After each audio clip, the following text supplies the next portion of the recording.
I am in the Siriraj Medical Hospital here in Bangkok, Thailand. And while Thailand is oftentimes known for its tourism and beaches, this museum houses one of the largest osteological collections in the world. We're coming in at an extremely special time at the museum because they're actually celebrating the 100th year anniversary of the anatomy building. But here's the important part. Unfortunately, in the last couple of years, the foundation of the building has become compromised and is leaning over 30 centimeters.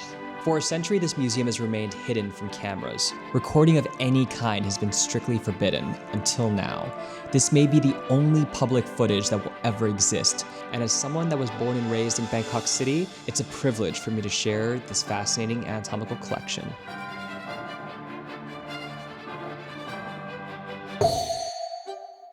Now, within the Siriraj Teaching Hospital, there are actually 5 unique museums that cover a variety of different topics, such as forensic pathology, congenital abnormalities and birth defects, as well as parasites, to name just a few. Now, the Congdon Anatomical Museum was actually founded by Professor Sutsang Wichian in 1947. But here is the incredible part. This is actually a bust of the professor right here, and this is his real skeleton. He donated himself to the anatomical collection at the museum and is now proudly on display. Now, historically, the Ajahn would have been prepared with a sandbox. This is where the body is buried under sand and later exhumed and then skeletonized and articulated. Nowadays, modern techniques either use dermestid beetles, which are flesh-eating beetles that eat the flesh out of the bone, or maceration, which is decomposition underwater. Now, in Thailand, there's a term called Ajahn Yai, and used traditionally in teaching settings, it means great teacher. Now, with this title comes with a great selfless act where the individual donates their body to medical science and can teach thousands of medical students and help improve anatomical understanding. So this is seen as a great honor in Thailand. This highlights the importance of anatomical donation. Being able to have yourself skeletonized to be able to teach future generations of doctors and anthropologists is incredibly important. Without the physical remains, you cannot learn from them. Since the implementation of plastic teaching casts, there's been a 50% increase of medical students needing to retake their entrance exams into medical school in the UK, and a 7 times increase in malpractice lawsuits due to inadequate anatomical understanding. Being able to study real skeletons is imperative for academic education. Since the museum is based in Thailand, they have an in-house body donation program, and the individuals donated are all mainly local Thais. Due to the fact that some of the living descendants of those individuals that donated their body to medical science are alive, some of the bones we are allowed to film and others we are not. So today we're going to cover some of the unique pieces in the museum which we are able to cover.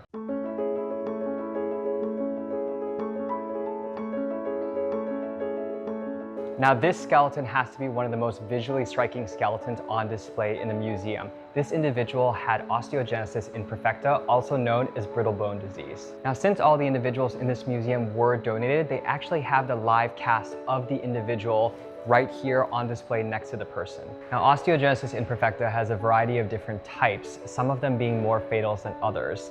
But you can perfectly live a healthy life with the condition if the correct preventative steps are taken. Now, this skeleton behind me is one of the tallest skeletons in the world. It is a female skeleton that aged 24 and it stands at over 7'10".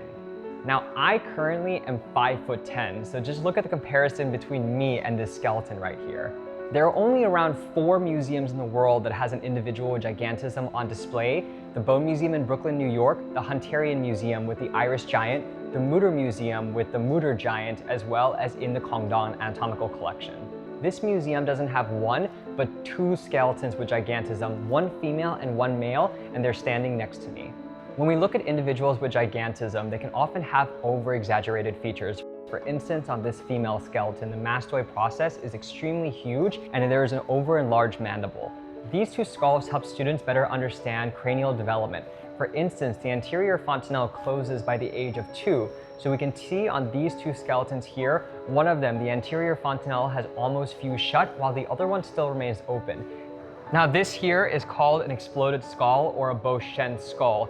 This is actually to showcase anatomist's positional relationships of the human skull. There are actually 22 bones that make up the skull, and French anatomist Edmé Beauchene created this technique of combining metalwork, craftsmanship, and anatomical knowledge in order to make preparations such as this. What's incredible about this historical technique is how far the craft has really gone, seeing pieces that made its way all the way to Thailand. Unlike traditional Beauchene skulls that are just made on one central shaft, This piece actually shows the visceral cranium and the neural cranium, where you can see the maxilla and mandible are on one separate mount, and then the back of the skull is on a separate one. This is an extremely unique style of preparation we don't typically see. Now, an interesting fact, and I don't know if you can tell from this video, but Thailand is incredibly hot. So one thing is, almost all of the bones in this collection are coated in a lacquer. This helps prevent crumbling in high humidity countries.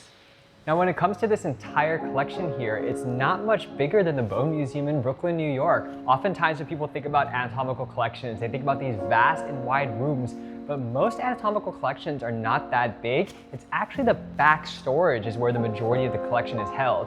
For example, in the Congdon Museum, over 90% of their collection is not on public display. So the showroom is oftentimes small, but the anatomical collection is large.